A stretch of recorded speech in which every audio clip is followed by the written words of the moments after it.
Skyrock pour les militaires. En Estonie, les soldats français de la compagnie d'infanterie légère déployés auprès de la Ligue de défense estonienne ont participé à l'exercice Trots 25. Du 4 au 6 avril, les soldats des deux pays se sont entraînés au combat en zone marécageuse, un exercice qui leur a permis d'entretenir un haut niveau de préparation opérationnelle dans ce type d'environnement complexe. Ce déploiement périodique aux côtés des soldats estoniens illustre le partenariat privilégié tissé entre les forces armées françaises et estoniennes. En Roumanie, le bataillon multinational de l'OTAN sous commandement français a réalisé une campagne de tir interarmés au cours de l'exercice Eagle Strike.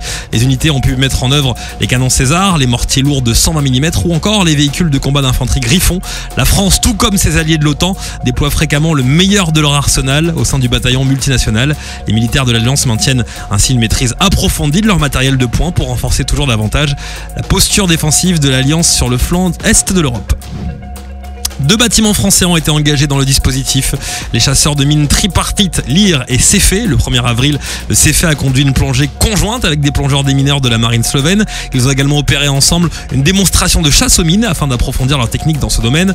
Le Cefé a ensuite appareillé le 3 avril afin d'intégrer le Task Group de garde des mines de l'OTAN en Méditerranée. Il participera également à compter de cette semaine à l'exercice Italian Minex aux côtés de la marine italienne. Les deux nations ont vocation à développer l'interopérabilité avec leurs marines alliées dans les domaines de la guerre des mines et la maîtrise des fonds marins. Il contribue ainsi à la posture permanente et réactive de l'Alliance dans la zone.